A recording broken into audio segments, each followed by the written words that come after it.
और एक बहुत सारे सेक्टर हैं जिसमें ये लोग गुमराह करने का काम कर रहे हैं। और मैं खासतौर पर इस बारे में कहना चाहूंगा कि संवैधानिक संस्थाओं के प्रति किस प्रकार का भाव इन लोगों का रहता है, ये मैं देख करके भौचक रहता हूं। मैं देख रहा था समाजवादी पार्टी के नेताओं का बयान और उनके उसको, एक तो जातीय संघर्षों को बढ़ावा देना, आपस में लड़ाना, जैसा कि इन्होंने अपने एजेंडे का एक हिस्सा बना दिया है। समाज में जाति दुश्मन करना, आपस में लड़ाना, आस्था का अपमान करना, गुंडागिर्दी और अराजकता को बढ़ावा देना, ये सब तो कर ही रहे हैं। लेकिन इन सब के साथ ही अब संवैधानिक जो हमारे संवैधानिक मूल्य हैं उन पर भी प्रहार करने में नहीं चूकते। अभी आपने देखा होगा वर्तमान में प्रदेश में एसआईआर की कार्रवाई चल रही है। यह भारत निर्वाचन आयोग के द्वारा संपादित होता है। इसमें सरकारों की कोई भूमिका नहीं होती। भारत निर्वाचन आयोग जिस प्रकार की गाइडलाइन जारी करता है, सरकारें नहीं बल्कि तंत्र उसमें उसका अनुपालन करता है। ये सरकार का पार्ट नहीं होता।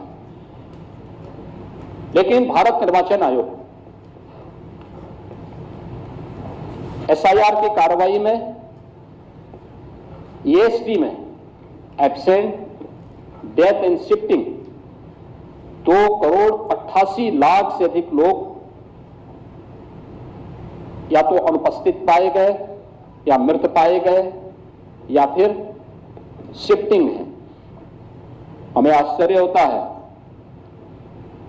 कि समाजवादी पार्टी का ये वोट, समाजवादी पार्टी इसको जबरदस्ती अपना वोट बैंक बना करके इनके नाम पे फर्जी पोलिंग करती थी और इसीलिए चिल्ला रही है कि फॉर्म 7 के नाम पर फर्जी काम हो रहा है।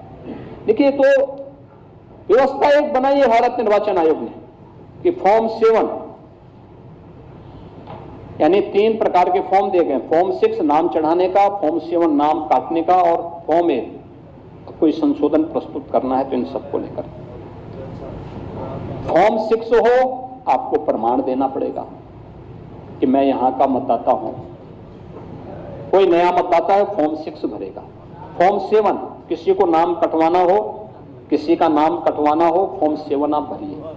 लेकिन अगर कोई व्यक्ति फॉर्म 7 भर रहा है तो जिसके नाम का भरा जा रहा है वह व्यक्ति, उसके लिए अगर वह व्यक्ति फिजिकली प्रेजेंट हो जाता है तो ये अपने आप फॉर्म कट जाता है।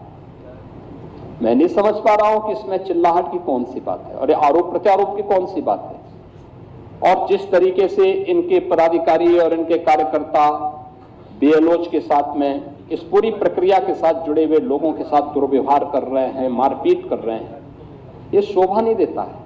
संवैधानिक संस्थाओं की अवहेलना है, उनका मजाक है, उनका अपमान है। और मुझे लगता है कि अगर हम भारत के संविधान की शपथ खाते हैं तो संवैधानिक संस्थाओं के प्रति सम्मान का भाव भी हमारे मन में होना चाहिए। उनको हम पूरा सम्मान दें, हर प्रकार से आदर का भाव उनके प्रति रखें। लेकिन ये नहीं हो सकता है कि अपने अनुरूप हम संवैधानिक संस्थाओं की परिभाषा करें और उनको गढ़ने का काम करें। ये कतई और किसी भी स्थिति में स्वीकार्य नहीं हो सकता है। और इसीलिए मैं समाजवादी पार्टी से कहूंगा, क्योंकि यहां पे विधान परिषद में मुख्य प्रतिपक्षी पार्टी के नाते उनको कम से कम कांग्रेस से सबक सीखना चाहिए। विधान परिषद तो कांग्रेस विहीन हो गया है। अगर आपको भी यहां पर या विधानसभा में समाजवादी पार्टी विहीन बनना है तो फिर इस प्रकार के अनर्गल प्रलाप करिए। महापुरुषों का अपमान करने की जो प्रवृत्ति है संविधान पर उंगली उठा करके, इसको करिए। अन्यथा मेरा आप सबसे विनम्र आग्रह होगा कि कोई भी इस प्रकार का आचरण न करें जो समाज में विद्वेष की स्थिति पैदा करता हो। उत्तर प्रदेश की इस नई पहचान जिसके प्रति देश और दुनिया आकर्षित हो रही है, इस पहचान को संकट में मत डालिए।